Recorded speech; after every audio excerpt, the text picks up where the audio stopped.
Welcome back to Steel City Drones. If you had seen recently a YouTube short video, we gave you a little sneak peek on what we're doing today. And that is a full review on the DJI DRTK3 base stations.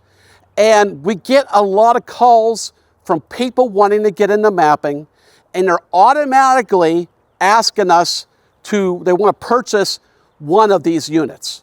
So there's a lot that goes into all of this to factor in. There are some pros and some cons and some limitations as to what we can do with this equipment. So let's talk about some of the noticeable improvements that I already see with the DRTK3 base station over the DRTK2 base station. And that is, we can now use two of them together. And we can then go ahead and use it in a base rover configuration. With the older DRTK2, we would not be able to do that. It was very, very limited. So some of the other changes that we have here too is now we can use one of these GNSS receivers as a relay.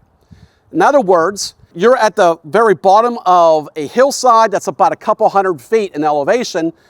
You could put then the relay at the very top of that hillside, and then the aircraft can fly to the other side of that hill and still have really good line of sight. That's really nice. The other advantage that I like in improvement is now we can go ahead and see the DRTK3 base station into Pilot 2 and change it from a base or a rover configuration. So it makes it a lot easier in that aspect. So let's talk about some of the other features on the DRTK3. So let's talk about battery life. That's really, really important when we're in the field. If we're going to use this as a relay, it's going to last 4 hours. If this is going to be used as a base, we're looking at it as for 7 hours.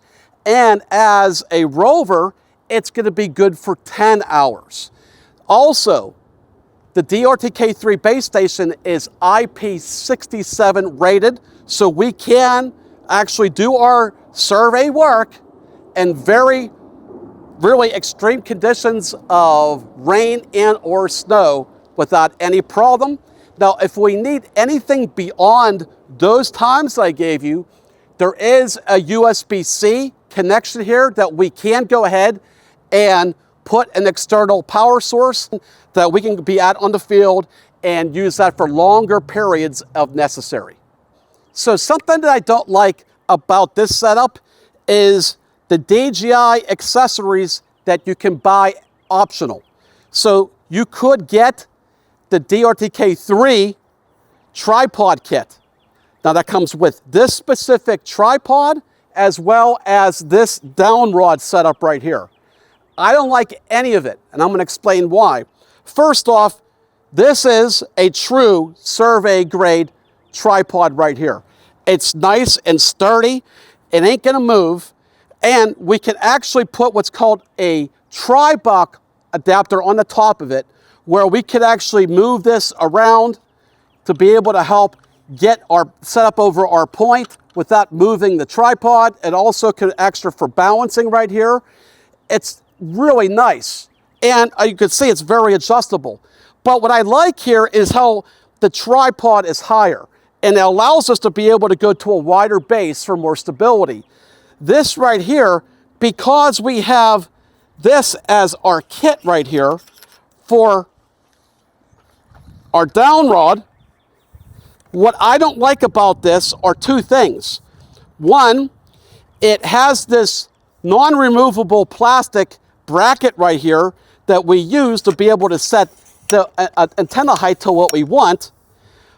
So that's a problem. So therefore, we can only go ahead and put this tripod only so high. And what you see right the way it's set up right now is the highest that this goes. And that don't fly, in my opinion. The second thing is the actual rod right here inside the plastic actually moves around pretty good. And this cannot be moving around. And you can see, like, if we have some wind right here, that's too much movement for the GNSS receiver.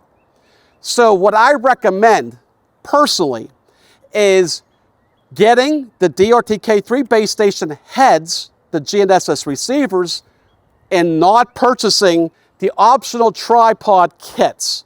I would use the receivers with a really good set of commercial grade accessories like I'm explaining. So what we're going to do is we're going to map out our entire office facility right here, and we have checkpoint markers put down on the ground. We're going to use the Matrice 400 with our tried and true P1 camera sensor, and we're going to go ahead and repeat the same exact mapping mission with both the DRTK3 as well as the very popular tried and true Emlid RS3 receivers.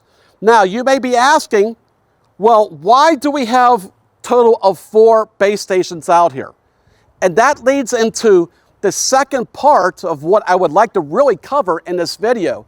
So a lot of people that want to get into mapping, they don't quite understand how comprehensive the workflow process is when we want to go ahead and use RTK for survey grade applications. So we can have the best equipment in the world. However, if we cannot independently validate our collected data, it's essentially useless. Because if you think about it, let's say you go ahead and you fly a mission, you collect your data, you process the data, maybe you give your client a point cloud or whatever they're looking for, and they need that to be within a certain range of accuracy. Well, how are you going to prove it to them that the accuracy is within tolerances? You can't just say, well, you have to trust me. That doesn't work. So everything in engineering and surveying, we have to validate, and we have to be able to prove our validation. So we're going to go ahead and collect the data from the Matrice 400 with the P1 camera. After we fly the mission, we're then going to go ahead, turn off the aircraft, and then use the receivers that you see on the end that are connected to what are called bipods, and then we're going to go ahead and use those as the rovers. We have the bases right here for each of them, and then it's the base rover configuration that we're going to go ahead to collect our checkpoints. And that way we can truly validate the data. We've also have well-known measurements and observations on these points already, so we know what they are. But we'll be able to go ahead and collect and validate the data for them. So here's our setup. We have the DRTK3 base station on a commercial grade tripod, all set up properly. We have N-trip going to the DRTK3 base station, and now we're going to go ahead and take that to the drone to be able to get the corrected data for the mapping project. So let's go ahead and get started. Taking off. Home point updated. Check map to confirm.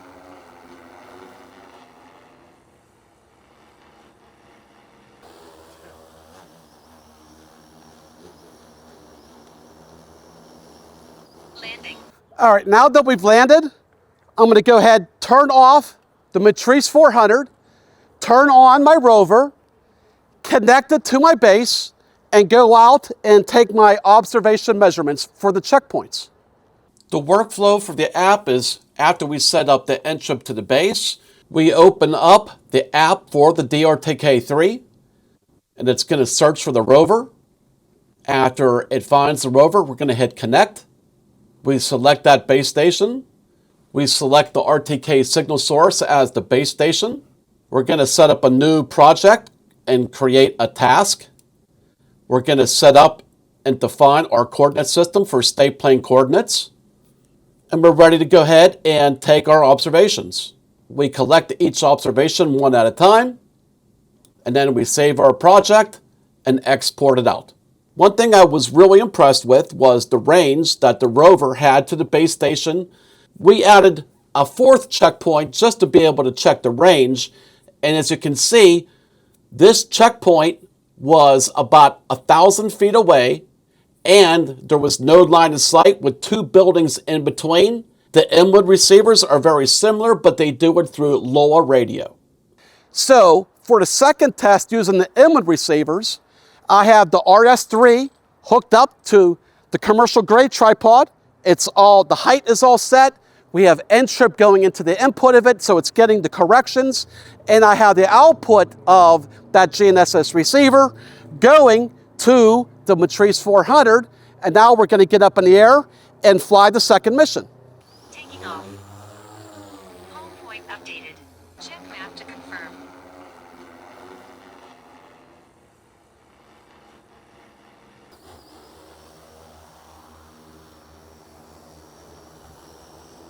Landing. So we're down on the ground, the drone's powered off, and now I have the base connected to the rover with N-trip, the same N-trip service that the same service we're using. And now I'm going to take this and go ahead and go to the 3 checkpoints and collect those observations. Then we'll go ahead and bring everything into post-production. So now that we've collected all the data, there's 2 things that I want to bring up.